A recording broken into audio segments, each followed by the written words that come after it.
본 방송에서 제공하는 투자 정보는 투자 판단에 대한 조언입니다. 방송에서 제공하는 주식의 가치, 가격 상승 및 하락에 대해서는 방송사에서 보장하지 않습니다.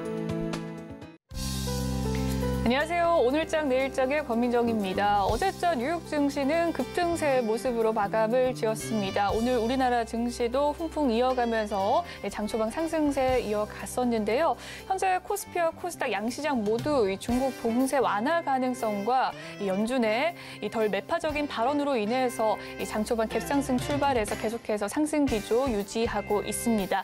또한 원달러 환율이 1,300원대를 밑돌기 시작하는 모습 나타나고 있고요. 현재는 외국인과 기관의 쌍끌이 순매수에도 불구하고 코스피는 상승폭을 조금씩 반납해 가면서 2,480선 이탈하는 모습 나타나고 있고요. 코스닥은 740선 부근에서 지지해주고 있습니다. 특히나 국내 수출이 2개월 연속 마이너스를 기록했다라는 소식이 나와주면서 이 지수 하방 압력을 가하고 있는 상황으로 보여지는데요. 무역 수지 역시 적자를 기록해서 이 수출이 많은 코스피가 특히 상승폭 오늘자 좀 감소하고 있는 상황입니다. 오후 시장에서는 코스피 어느 정도 반발 매수 세력이 나와주길 바라면서 오후장 대응 전략 알려드리도록 하겠습니다. 저희 방송 유튜브를 통해서도 시청하실 수가 있는데요. 유튜브 검색창에 서울경제TV라고 검색해 주시면 실시간 방송 시청 가능하시니까요. 많은 관심 부탁드리도록 하겠습니다. 본 방송에서 제공해드리는 정보는 투자 판단을 위한 조언일 뿐 해당 주식의 가치와 수익률을 보장해드리진 않습니다. 그리고 서울경제TV와 서울경제신문은 당사의 브랜드입니다. 서울경제증권TV와 서울경제TV 손실복구팀과는 무관하며 기타 유사 명칭에 주의하시길 바라겠습니다. 12월 1일 목요일입니다. 오늘장 내일장 본격적으로 출발합니다.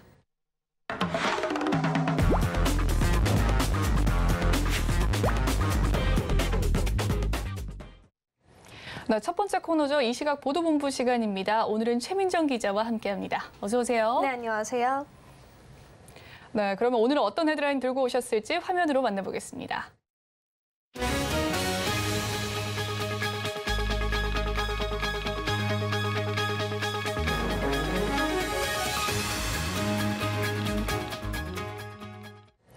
네, 제롬 파월의 미국 영준 의장의 발언 속에서 증시가 환호하는 모습 나타나고 있습니다. 이 금리 인상 속도 조절 발언을 했는데요. 구체적으로 어떤 발언을 한 건가요? 네, 맞습니다. 제롬 파월 미 연준 의장은 이르면 이번 달부터 금리 인상 속도 조절을 할 수 있다 이렇게 언급했습니다. 정확히 한 번 더 짚어보면요. 현지 시간 29일 파월 의장은 금리 인상의 속도를 완화할 시기는 이르면 12월 회의가 될 수 있다고 전하며 시장의 기대감을 키운 바 있습니다.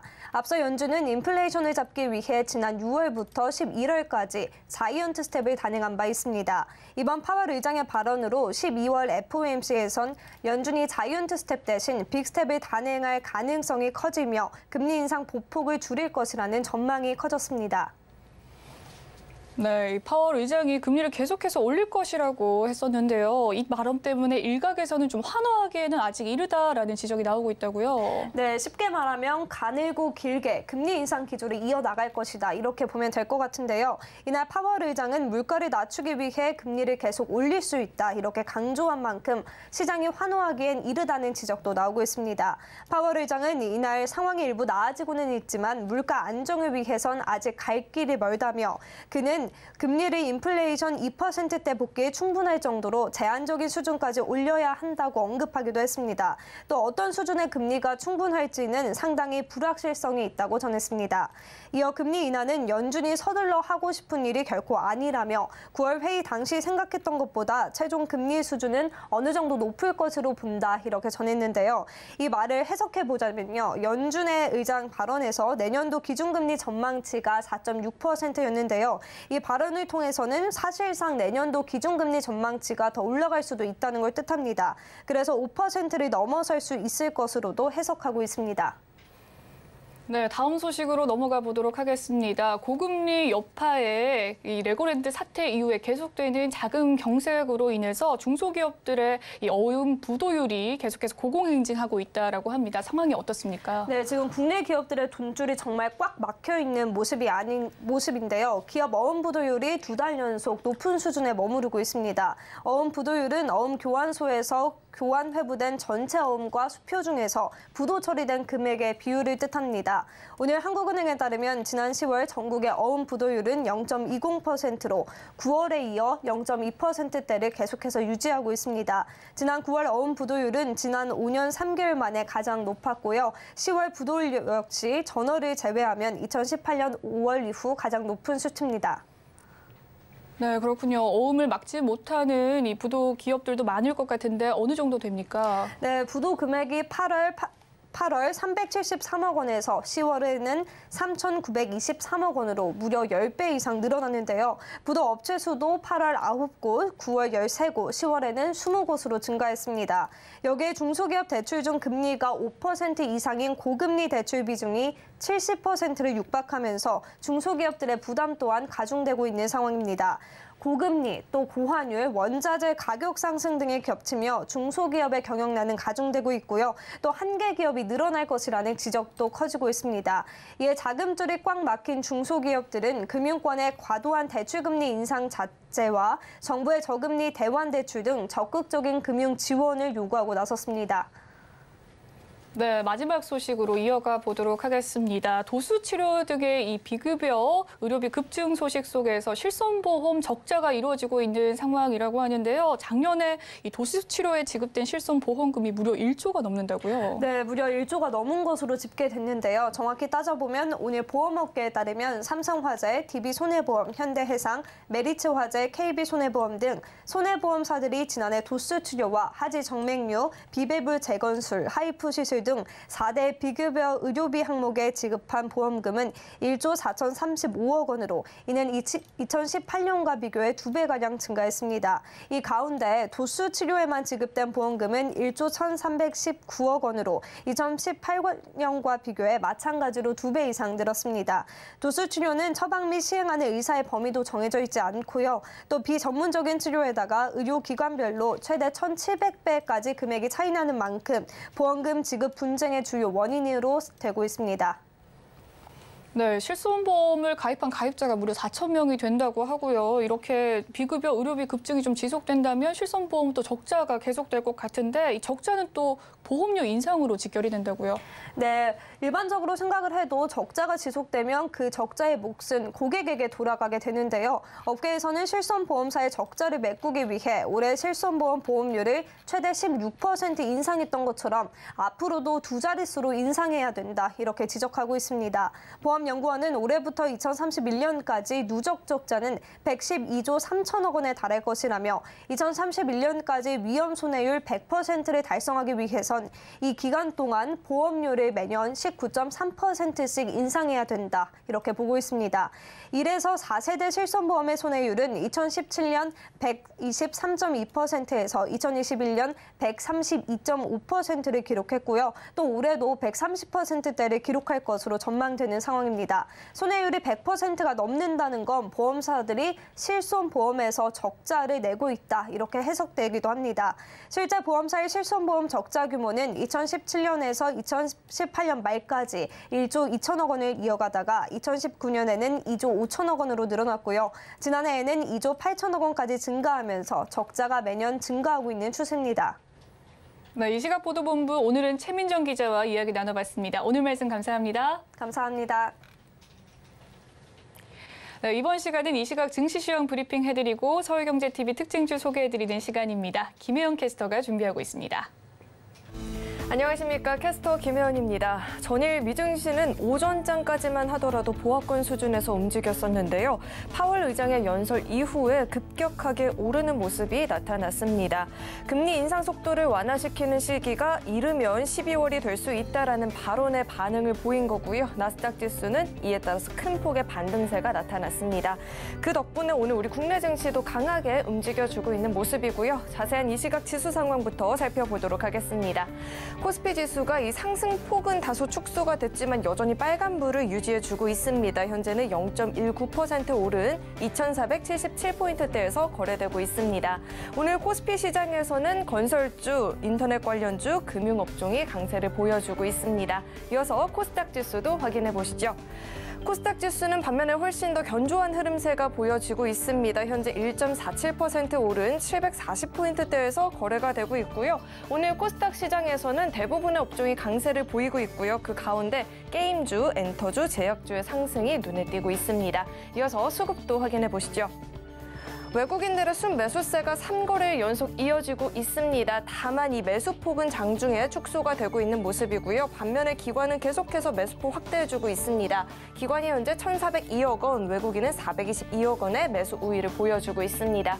이어서 코스닥의 수급도 확인해 보시죠.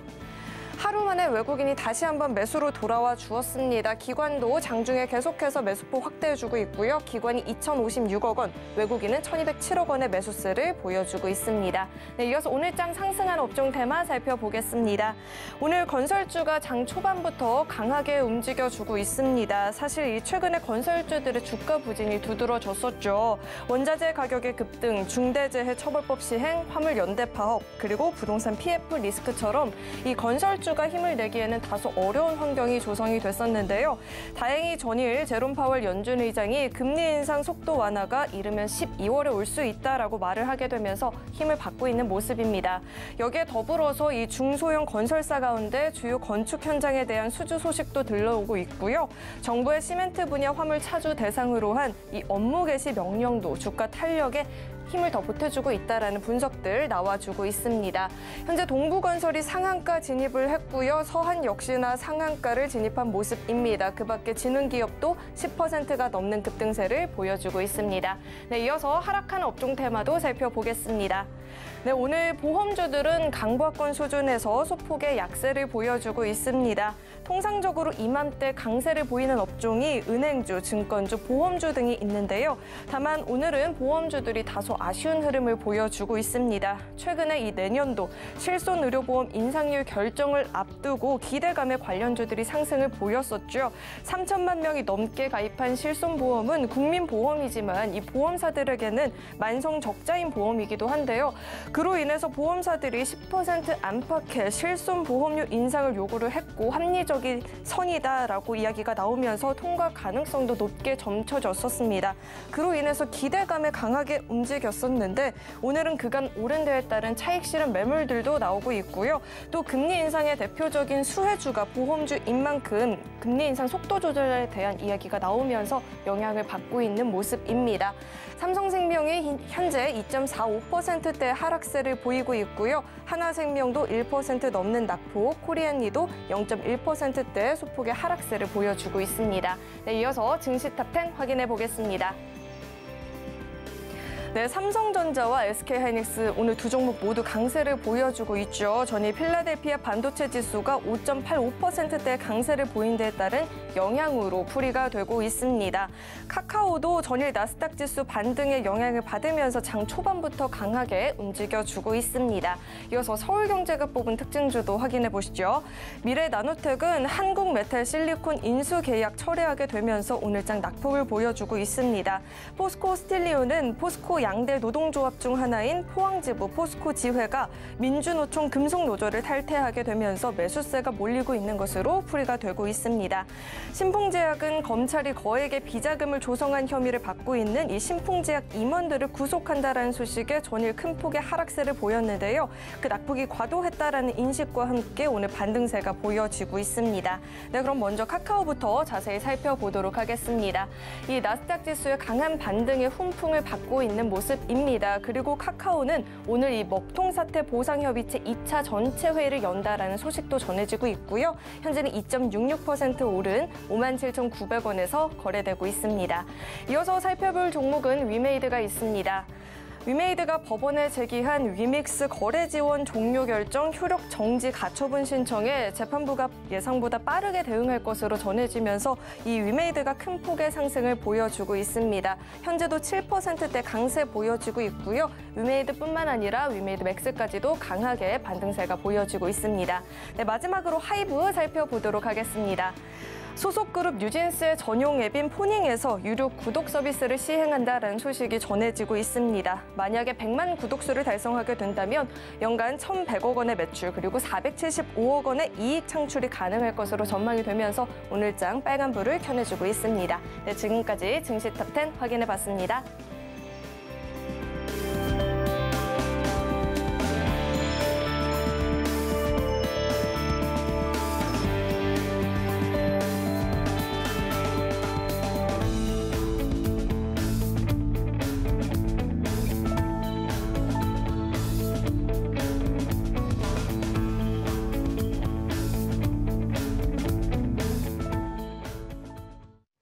네, 이번 시간은 이 시각 외국인과 기관의 수급 상황 살펴보는 수급 포착 시간입니다. 오늘은 다울투자증권 영업부 이송훈 차장 연결되어 있습니다. 안녕하세요, 차장님. 네, 안녕하십니까? 네, 수급 상황 살펴보고 왔습니다. 종목별 흐름은 어떻습니까? 네, 오늘 종목별로 본다고 한다면 좀 많이 겹치는 상황이라고 좀 볼 수 있겠는데요. 우선은 지금 현재 본다고 하더라도 이 삼성전자, SK하이닉스 대형주 중심으로 또 네이버, 카카오 같은 이 성장주 중심으로 매수세가 들어온다라고 볼 수 있겠는데요. 특히 이제 그 카카오의 매수가 눈에 띄게 좀 나타나지고 있죠. 외국인이 거래소에서 순매도 3위, 기관도 거래소 순매도 3위라고 좀 볼 수 있겠는데 우선은 지금 현재 카카오 같은 경우도 그렇고 네이버 같은 경우도 그렇고 이 미국 나스닥이 기준금리 속도 조절 기대감에 급등하면서 이 대표적인 성장주들의 상승세가 오늘 좀 눈에 띄게 나타난다라고 좀 볼 수 있겠고요. 간밤에 이제 미국 나스닥 4%대까지 급등했는데 국내 성장주에 대한 투자 심리도 개선된 영향으로 좀 풀이되고 있습니다. 통상 금리가 오르면 성장주의 미래 가치에 대한 할인율이 좀 커지면서 주가에 악영향을 미치죠. 그런 점에서 봤을 때는 이 성장주에 대한 관심을 오늘 또 다시 한번 시장에서는 가져간다라고 말씀드릴 수 있겠고요. 그 다음에 이제 외국인들 코스닥을 가장 많이 사는 종목이 위메이드입니다. 위메이드 같은 경우에 앞서도 좀 얘기 나왔었죠. 이 위믹스에 대한 거래 지원 종료 결정에 대해서 어떤 효력정지 가처분 신청이 들어갔죠. 그러면서 위메이드가 큰 폭으로 상승하는 모습을 보여주고 있는데, 우선 가처분 신청과 별도로 이제 위메이드가 이 위믹스의 그 DAXA 거래 지원 종료 결정과 관련하면서 우선 공정위의 그 재수하로 가닥을 잡으면서 우선 위믹스 투자자들도 이제 어떤 소송이나 이런 부분에 있어서 얘기가 좀 나와주고 있고요. 그런 점에서 봤을 때는 이 위메이드가 어떤 그 전에 하한까지 가고 급락을 했던 상황이 있었는데 이런 점이 좀 약간의 좀 저가 매수가 오늘 외국인들의 좀 적극적으로 사는 모습이 나타나주고 있다. 이렇게 좀 정리할 수 있겠습니다. 네, 이 시각 수급 특징주의 흐름에 대해서 살펴봐 주셨습니다. 어제 미국 금리 속도 조절 시사에 따른 카카오가 오늘자 상승세 나타나면서 성장주에 대한 기대감 가져가고 있다라는 이야기를 해주셨고요. 위믹스에 대한 이야기도 남겨주셨네요. 외인이 저가 매수를 진행 중이다라는 말씀까지 덧붙여 주셨습니다. 그렇다면 차장님께서 포착한 특징주는 어떤 종목일까요? 기관이 순매수하고 있는 5위 종목이죠. 바로 이제 현대로템을 좀 말씀드리도록 하겠는데요. 현대로템 같은 경우에도 어떻게 보면은 여러 가지 호재가 많이 있는 기업이라고 볼 수 있겠습니다. 우선은 지금 수소, 생태계 구축의 핵심 기업이라는 평가가 있죠. 우선 에코플랜트 부분의 수소 추출기, 그리고 충전 관련 산업 같은 경우에 이런 부분에 있어서 현대로템이 가장 큰 어떤 핵심 기술이나 이런 부분에 있어서 그전에도 시장에서 부과를 많이 받았었고 또 수소 버스나 트럭, 또 트램, 또 열차 같은 이런 상용 모빌리티 같은 경우에도 이 차고지에서 수소 충전과 정비를 해야 되는 부분이고 그런 점에서 봤을 때는 이 현대로템의 어떤 기술이나 이런 부분은 좀 필요하지 않을까라고 좀 생각이 되고 있습니다.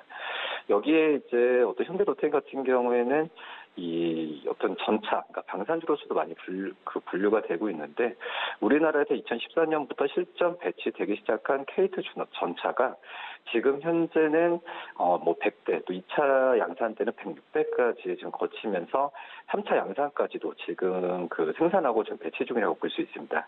그런 점에서 추후에 4차 양산까지 간다고 한다면 현대로템에 대한 관심이 높아진다라고 좀 판단되고 있는데 우선 지금 유럽 국가에서도 K2 우리나라 어떻게 현대로템의 이 전차에 대해서 관심이 많이 높아지고 있는 상황입니다. 그렇기 때문에 현대로템에 대한 관심은 좀 꾸준하게 가져야 되지 않을까라고 좀 생각이 되고 있고요. 이런 여러 가지 부분, 이 국산 K2에 대한 부분은 아시다시피 우리나라보다는 이 해외 쪽에서의 관심이 더 많죠. 그렇기 때문에 현대로템에 대한 해외 쪽에서의 매출이나 이런 부분은 크게 늘어날 가능성이 크다라고 좀 생각이 되고 있고요. 매수가는 31,900원, 목표가는 35,000원, 손절가는 27,000원 말씀드립니다.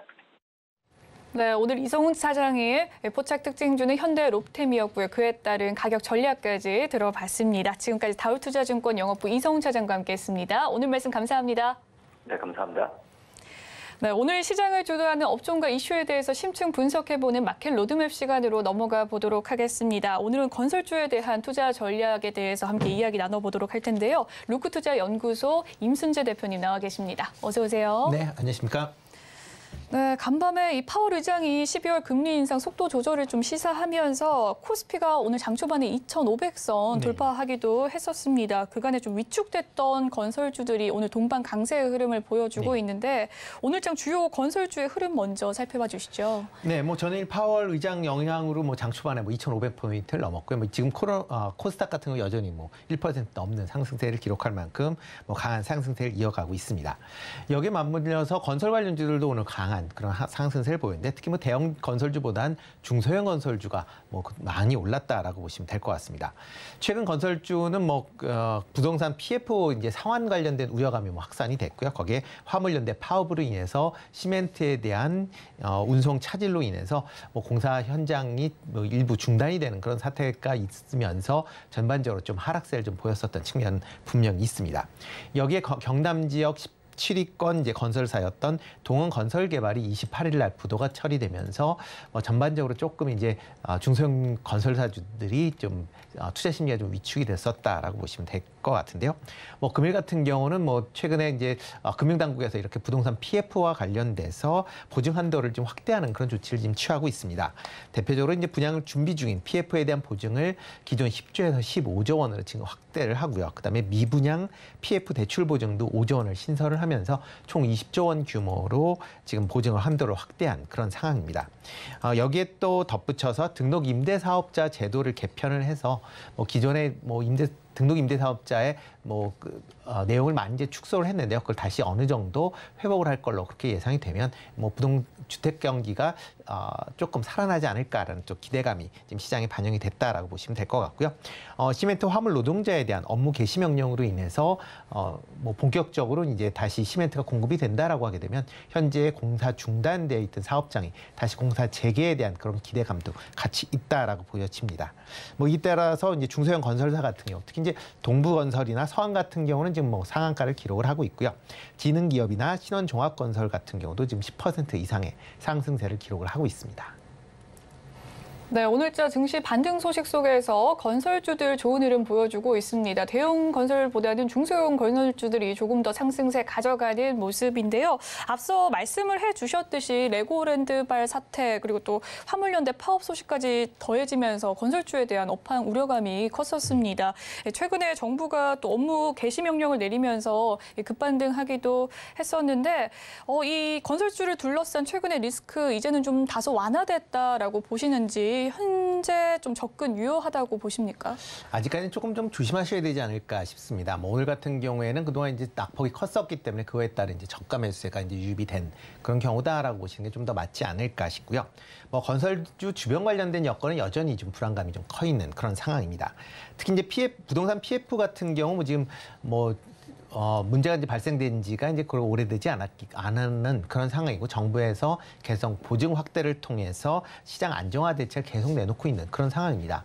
뒤집어 얘기하면 정부에서 계속 시장 안정화 대책을 놓는다라는 거는 시장이 여전히 불안하다라는 거를 반증하는 그런 내용이다라고 보시면 될 것 같고요. 특히 지방권의 중소형 건설사들의 경우 이제 자금 경색이 상대적으로 좀 심한 그런 상황이다라고 지금 알려져 있는 그런 상황입니다. 여기에 최근 부동산 경기가 급냉을 하면서 지금 아파트에 대한 이제 미분양이 지금 확대되고 있는 그런 상황이다라고 보시면 될 것 같고요. 특히 이렇게 이제 미분양이 증가를 한다라고 하게 되면 첫 번째로 이거를 시행했었던 시행사가 파산이 되고요. 이 시행사가 파산이 되면 관련된 시공사가 이 시행사의 이제 목을 이제 떠안게 됩니다. 그렇게 되면 만약 어느 정도 자금력이 있는 그런 이제 시공사일 경우는 모르겠지만 대부분의 건설사들이 상당한 자금난에 몰릴 수밖에 없는 거고요. 그러다 보면 건설사 입장에서 수익성이 상당히 나빠질 가능성 충분히 있다라고 보여지고요. 특히 부동산 미분양 같은 경우 지금 본격적으로 얘기가 나온 게 지금 9월 이후서부터입니다. 그러니까 아직까지 2달 정도밖에 안 지난 그런 상황이고요. 그리고 현재 최근 들어 이제 분양 시장도 상당히 좀 위축이 되고 있는 그런 상황이다라는 걸 감안하면 지금 미분양 문제가 어떻게 튈지도 좀 더 주목을 해 보실 필요가 있지 않을까 싶습니다.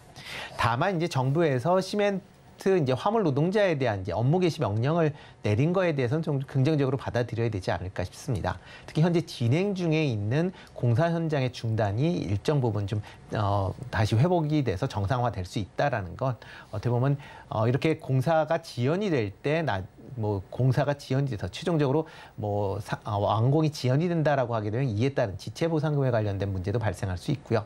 그렇게 되면 건설사 입장에서 상당히 부담이 될 수밖에 없다라는데 만약 이렇게 공사가 일찍 정상화된다라고 하게 되면 그런 지체 보상금 문제도 어느 부분 해결이 될 가능성은 충분히 있다라고 보여집니다. 그렇지만 건설업 전체적으로 보면 좀 전에 말씀드렸듯이 여전히 부동산 PF나 미분양에 관련된 부분은 여전히 주의해서 보셔야 될 거기 때문에 지금 당장 투자를 한다라기보다는 지금 현재는 일단 관망을 하는 그런 자세가 좀 더 유효하지 않을까라는 생각을 해보고 있습니다.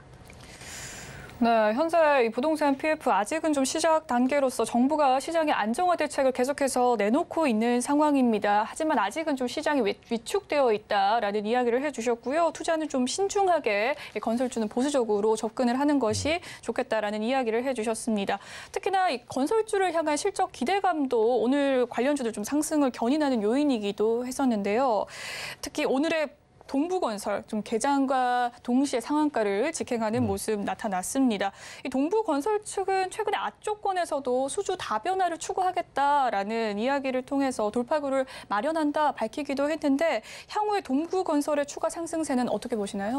네, 동부건설 같은 경우는 강한 어제도 이제 강한 흐름을 보였고 오늘도 좀 강한 흐름을 이어가고 있다라고 보시면 되겠습니다. 가장 지금 시장에서 이제 부각이 받았던 게 9월 말 기준으로 해서 이제 수주 계약 잔고가 7조 9천억이다라는 게 이제 좀 부각이 됐다라고 보시면 될 것 같은데요. 동부건설의 1년 매출이 작년 기준으로 1조 1천억이 조금 넘는 그런 수준입니다. 그렇게 따지면 7년 정도를 해야 되는 그런 물량을 지금 계약을 받았다라고 생각을 하시면 될 것 같고요. 그래서 이제 시장에서는 한동안은 실적에 대한 그런 부담이 없을 것이다라는 기대감이 반영이 돼 있습니다. 특히 건축, 토목, 플랜트 다양한 이제 산업 건축 관련 부분에 수주를 하면서 일단 어떻게 보면 상당히 좀 긍정적으로 이제 시장에서 본다라고 보시면 될 것 같습니다. 이에 비해서 이제 3분기 실적은 조금 부진하게 나왔습니다. 매출은 3,394억으로 24% 증가를 했는데요. 영업 손실은 134억이 발생을 했습니다. 최근에 이제 원자재 가격 상승으로 인해서 영업 이익 부분이 상당 부분 지금 침해를 받고 있다라는 건 조금 부정적으로 보셔야 되지 않을까 싶고요. 그리고 이제 조금 전에 말씀드렸듯이 지금 시장에서 곽강을 받는 이유가 7조 9천억에 대한 이제 수주 잔고에 대한 그 기대감입니다. 그렇지만 최근 건설 관련된 업종들이 이 수주를 받은 다음에 건설 원자재나 인건비들이 올라가면서 영업이익이 좀 부진해지고 있는 그런 모습입니다. 그러니까 지금 동부건설 입장도 이 수주 금액을 올 말에 받은 게 아니라 작년도서부터 지금 꾸준히 받았다라고 보시면 될 것 같고요. 작년 이후에 지금 원자재 가격이 2배 이상 올라 있는 그런 상황에서 과연 이렇게 수주받은 금액의 영업이익이 얼마만큼 나올 수 있는지는 좀 생각을 해보고 투자를 하시는 게 어떨까 싶습니다. 만약 원자재 가격이 막 급등세가 그러니까 현재와 같은 고공행진이 이어진다라고 하게 되면 이렇게 수주가 많이 발생했던 금액이 상대적으로 영업이익을 깎아먹을 가능성도 있다라고 보시면 될 것 같고요. 그런 관점에서 접근하시는 게 좋지 않을까 싶고요.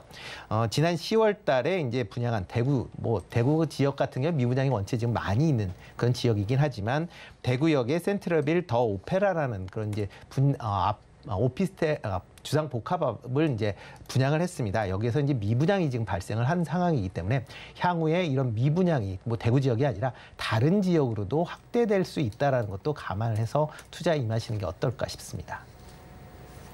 네, 오늘자 중소형 건설주의 수급이 좀 쏠리는 상황 속에서 동부건설이 개장 직후에 상한가에 직행을 했습니다. 그에 따른 추가 상승의 여력에 대해서 좀 살펴봤는데요. 동부건설 현재 좀 수주 계약 잔고가 7조 원 넘게 남아있다라는 사실이 부각이 되면서 오늘자 이슈를 받고 있다고 합니다. 하지만 건설 원자재나 인건비 등의 상승으로 인해서 또 추가적인 수익성 악화 가능성이 있다라는 점 또한 내비쳐 주셨네요.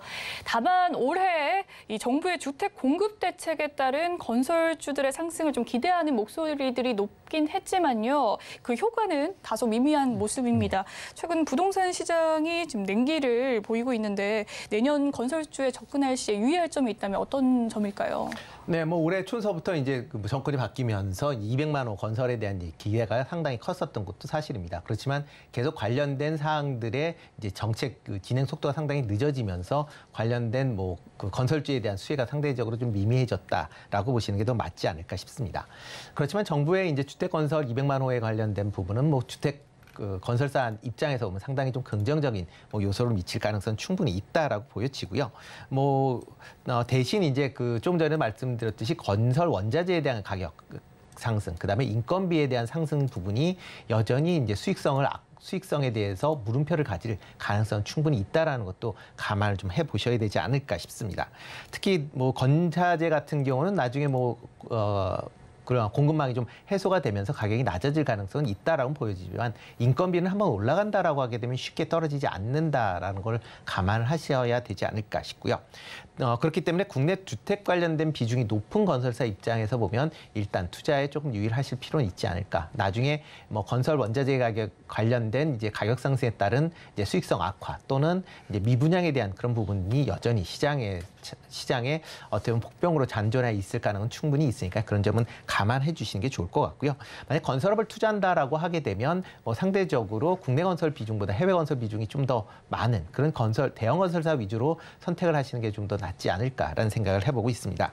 특히 이제 해외 건설 비중이 최근에 이제 뭐 조금씩 높아지고 있는 그런 상황이고 만약 해외 건설이 된다라고 하게 되면 뭐 원화가 뭐 최근에 조금 이제 강세를 보이기는 있지만 여전히 해외에서 들어온 환차익에 대한 기대하는 부분이 있기 때문에 그런 점도 감안하면 대형 건설사가 상대적으로 좀 투자에는 유리하지 않을까라는 생각을 해보고 있습니다. 네, 건설주에 대한 투자 유의점에 대해서 이야기를 해주셨는데요. 그럼 현재는 지금 중소형 건설사들이 조금 더 높은 상승을 가져가고 있지만 향후적으로 봤을 때는 대형 건설사들이 낫다라는 투자 전략이실까요? 네, 그렇죠. 그러니까 뭐 중소형 건설사들이 이제 그동안 보면 이제 그 변동성이 좀 큰 상황입니다. 그렇기 때문에 변동성을 감안한다라고 하게 되면 뭐 중소형사들이 뭐 당연히 뭐 단기적인 매매 트레이닝 관점에서 보면 더 좋을 걸로 예상이 되고 있는데 그보다는 조금 이제 중장기적인 관점에서 본다라고 하게 되면 대형 건설사 쪽이 조금 더 낫지 않을까라는 생각을 해보고 있고요. 특히 뭐 대형 건설사 같은 경우는 지금 네옴시티 관련된 얘기들이 계속 나오고 있기 때문에 관련된 얘기가 나올 때마다 주가에 탄력적인 움직임은 좀 있지 않을까라는 생각을 해보고 있습니다. 네, 그렇군요. 그렇다면 이제는 좀 현 시점에서 추가 상승을 기대해 볼 만한 탑픽 종목이 있다면 어떤 종목이 있을까요? 네, 뭐 그 중에서 삼성물산 조금 관심 있게 보시면 어떨까 싶습니다. 뭐 삼성물산 하면 최근에 이제 네옴시티 관련주로 이제 많이 이제 부상이 되면서 좀 강한 주가 흐름을 보이다가 최근에 옆으로 횡보하는 그런 모습을 좀 보이고 있습니다. 뭐 네옴시티 관련돼서 뭐 신규로 수주가 나온다라고 하게 되면 그때 아마 주가의 움직임이 좀 있지 않을까라는 생각을 해보고 있고요. 그렇지만 네옴시티 관련된 분야는 여전히 시장에서 주목을 하셔야 되지 않을까라는 생각을 해보고 있습니다.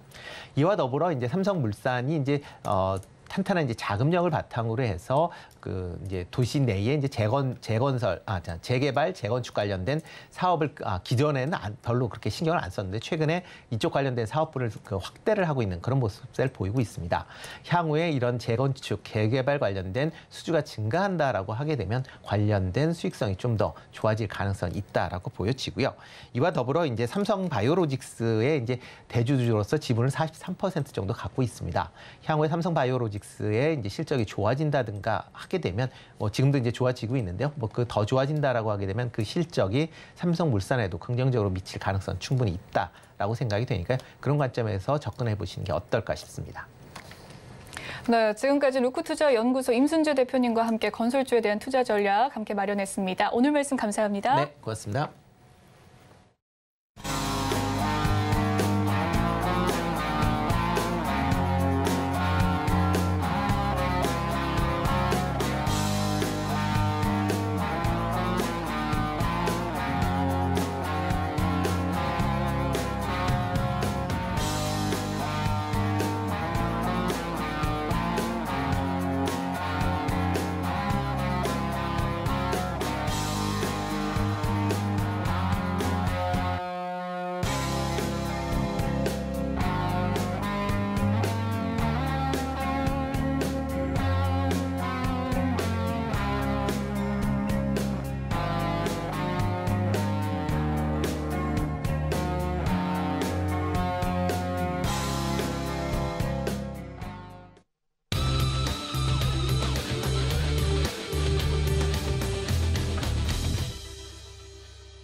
마켓 리더들과 함께 시장의 핵심 이슈를 짚어보는 이슈 칼럼 시간입니다. 요즘 전 세계 증시의 최대 화두라고 한다면 중국의 신규 코로나 감염자 증가로 인한 백지 시위 사태일 겁니다. 이 글로벌 증시에 미칠 여파와 또 주말에 발표될 미국의 고용 지표에서 물가 상승 압력이 확연하게 꺾일 수 있을지 여부에 대해서 시장이 주목하고 있는 상황인데요. 오늘 이 이슈를 중심으로 분석하는 시간 가져보도록 하겠습니다. 미중산업경제연구소 조용찬 소장님과 함께합니다. 어서 오세요. 예, 안녕하십니까. 네, 중국 전역에 지금 대규모 시위 벌어지고 있는 상황인데요. 이 백지 시위가 일어난 배경 궁금하고요. 또 중국 정부가 예전에 천안문 사태처럼 좀 무력 진압을 하지는 않을지 궁금합니다. 네, 중국에서 현재 7일 연속 신규 감염자가 3만 명 이상 발생을 하고 있는데요. 이런 발생의 근본적인 원인은 아무래도 방역 상황 속에서 국가 자원을 군사력과 그리고 인프라의 투자에 쏟아붓으면서 의료 체계가 더 이상 버틸 수 없는 상황이 됐고요. 여기에다가 지난 3년간 주요 도시의 락다운으로 인해서 무균 상태가 유지가 됐다고 합니다. 현재 중국산 물 백신 같은 경우에는 변이종이 아주 취약한데요. 이 때문에 중국에서 이런 코로나 감염자들이 확산을 지금 막을 수 없는 상태라고 합니다. 이제 문제는 중국의 젊은이들이 길거리로 뛰어나오는 것은 아무래도 중국의 이런 코로나 백신 부족 사태라든지 확산보다는 경제적 면이 상당히 큰데요. 중국의 젊은이들 같은 경우에는 실업률이 19%가 넘는다고 합니다. 내년도 대학교 졸업자들 같은 경우는 1,185만 명 정도가 되는데요.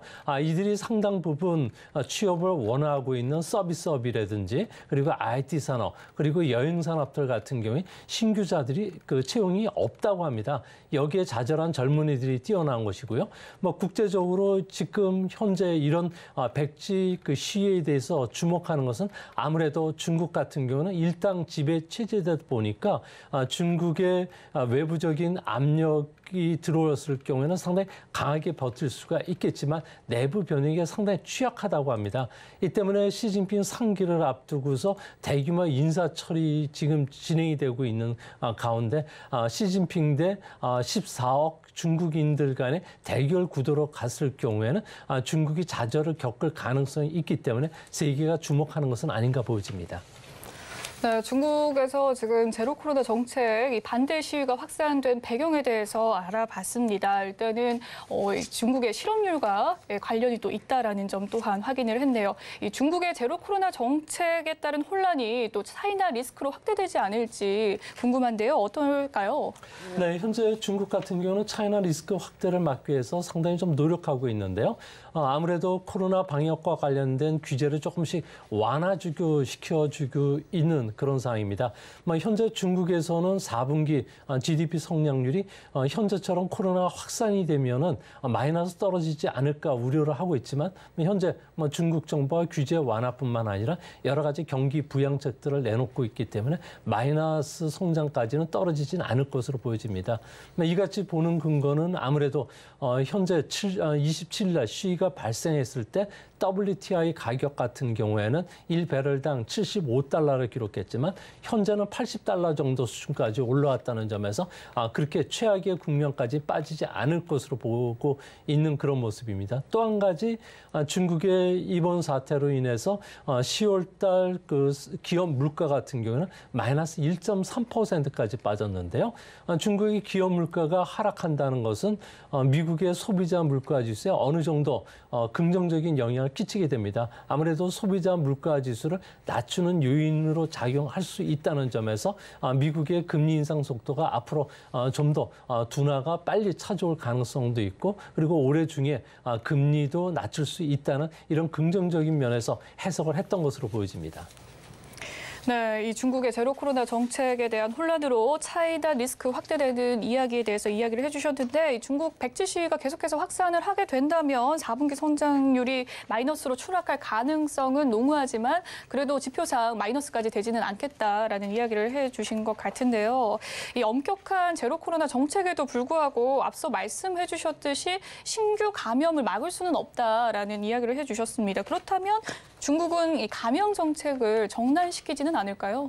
네, 중국 같은 경우는 세 가지 그 감염 정책을 쓰고 있는데요. 고위험 지역 같은 경우에는 전 주민이 외출이 금지되고 있습니다. 또 한 가지는 중위험 지역 같은 경우에는 지역 내에서는 외출이 자유롭지만 외부와의 접촉이 차단되고 있고요. 세 번째로는 저위험 지역 같은 경우에는 마스크를 착용하지만 집단으로 이동하는 이용시설은 아무래도 규제를 받게 되는데요. 중국 같은 경우에는 현재 49개 도시 전체 인구의 20% 정도가 이동 제한령에 걸려 있다고 합니다. 이 때문에 중국 같은 경우에도 앞으로 사회적인 불만 문제가 상당히 제기가 되고 있고 또 이거와 관련된 비판 목소리가 높아지면은 아무래도 중국 정부는 소셜 미디어 계정을 삭제한다든지 채팅 그룹을 폐쇄한다든지 그리고 PCR 검사를 강화시키지 않을까 보여집니다. 이 때문에 무장 경찰을 통한 시위 사전 차단에 나설 것으로 보여진다는 점에서 우리가 생각했던 그 지난 989년 6월 4일 천안문 사태와 같은 유혈 충돌로는 번지지는 않을 것으로 보여집니다. 네, 그렇군요. 정책 전환 가능성에 대한 이야기를 남겨주셨습니다. 현재 좀 한계 상황에 봉착을 한 상황이다라고 이야기를 해주셨는데 이 백지 시위 발생이 글로벌 공급망에 좀 악영향을 미치는 것이 아닐지 궁금합니다.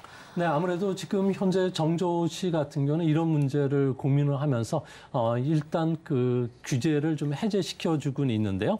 현재 중국이 가장 우려하는 거는 아무래도 4억 1,200만 명이 이동 제한에 걸리면서 이들 지역에 이동하고 있는 트럭 운전사들 같은 경우에는 아무래도 그 운전 행정카드에 별 마크를 받게 된다고 합니다. 이 때문에 물류 이동에 좀 차질이 빚어지고 있고요. 이로 인해서 연안 지역을 중심으로 해서는 공장 가동률이 50%에서 30% 수준까지 좀 떨어지고 있다고 합니다. 아무래도 공장 가동률이 떨어진다는 것은 우리에게 넘어오는 미세먼지가 적어진다는 의미도 되겠지만 글로벌 공급망에 심각한 차질을 빚을 가능성이 큰데요. 이 때문에 앞으로 중국 같은 경우에는 내년 3월 전인대 이전까지는 현재 제로 코로나 정책을 유지할 가능성이 크다는 점에서 글로벌 공급망 차질과 관련된 우려는 점점 더 부각이 될 가능성이 있지 않나 보여집니다. 네, 글로벌 공급망 타격에 대해서 이야기를 해주셨습니다. 일단은 4억 명 넘게 좀 발이 묶인 상황이고 공장 가동률도 낮기 때문에 글로벌 공급망에 좀 차질이 생길 수 있다라는 이야기를 해주셨고요. 내년 3월까지는 좀 감염자 급증의 위험성이 도사리고 있다라는 이야기를 해주셨습니다. 경제를 무시한 제로 코로나 정책으로 인해서 경제활동 앞서 말씀해 주셨듯이 멈춘 지역이 늘어났다라고 해주셨는데 올해 성장률 5.5%의 목표를 가지고 있습니다. 달성이 좀 불가능할 것 같은데 어떻게 보십니까? 네, 중국의 현재 코로나가 어느 정도 심각한 거니 학부모들 같은 경우에는 아이들을 학교에 보내지를 않고 있고요.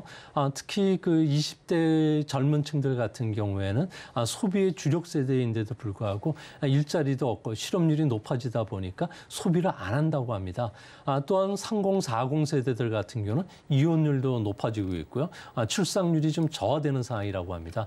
여기에 이제 부동산과 관련해서 작년 9월부터 침체기에 들어갔는데 현재 중국 정부가 여러 가지 부양 정책을 쓰지만 아무래도 시중에 그 유동성 경색 현상들이 심화되면서 중국 경제는 그야말로 상당히 어려운 상황이라고 합니다. 이 때문에 국제투자은행들 같은 경우는 낙관적으로 보더라도 올해 성장률은 3.4%, 비관적으로 보는 측에서는 2.7%까지 하락할 것으로 보고 있고요. 내년도에도 중국이 코로나와 관련해서는 규제가 완벽하게 되더라도 4% 성장에 머물지 않을까 보여집니다.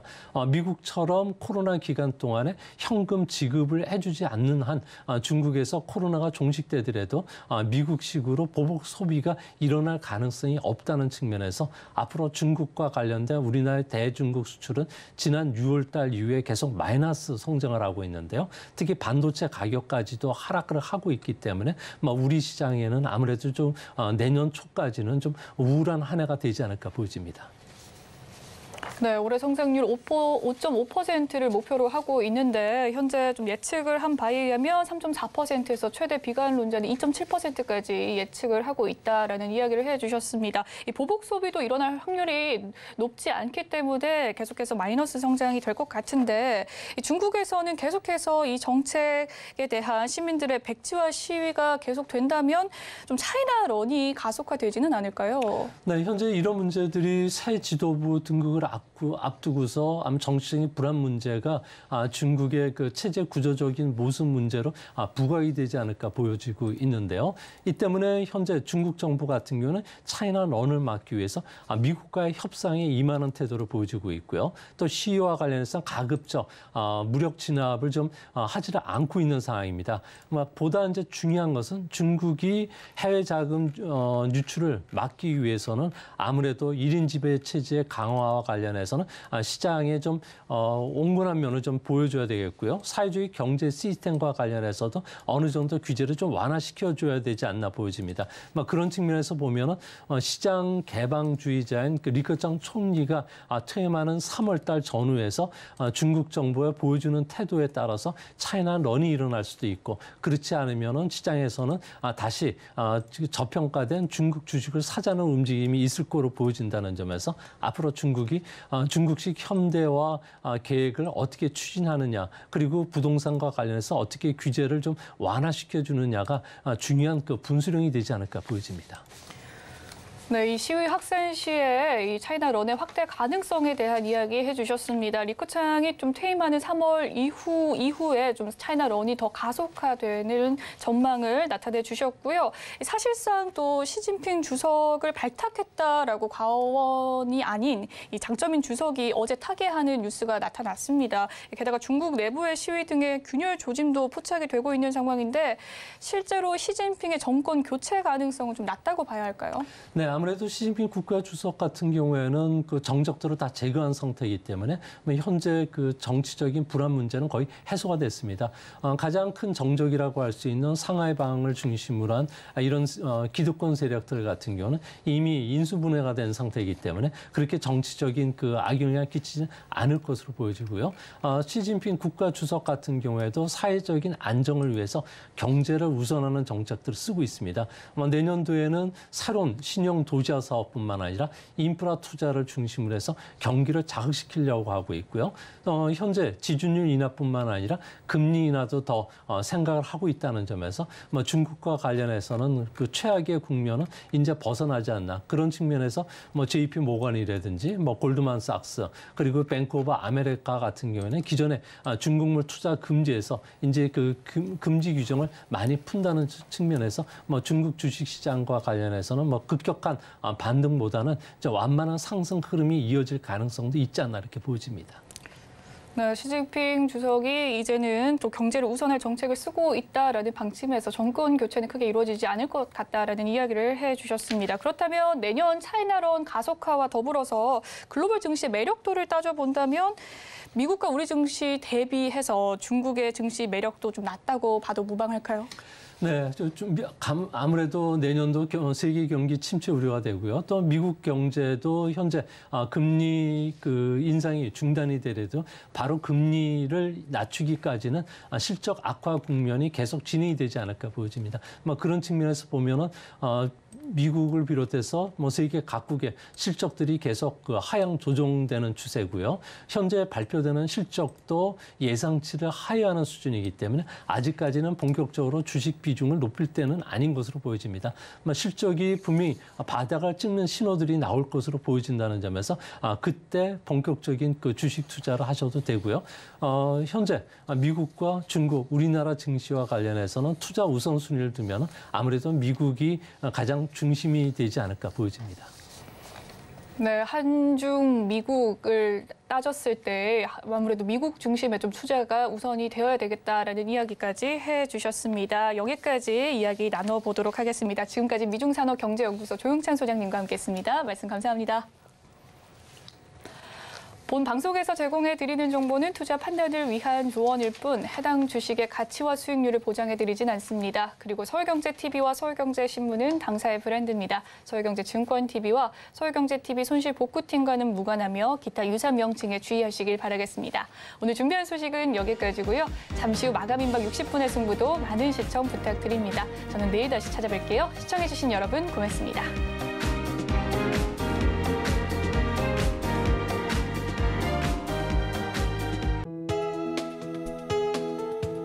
본 방송에서 제공하는 투자 정보는 투자 판단에 대한 조언입니다.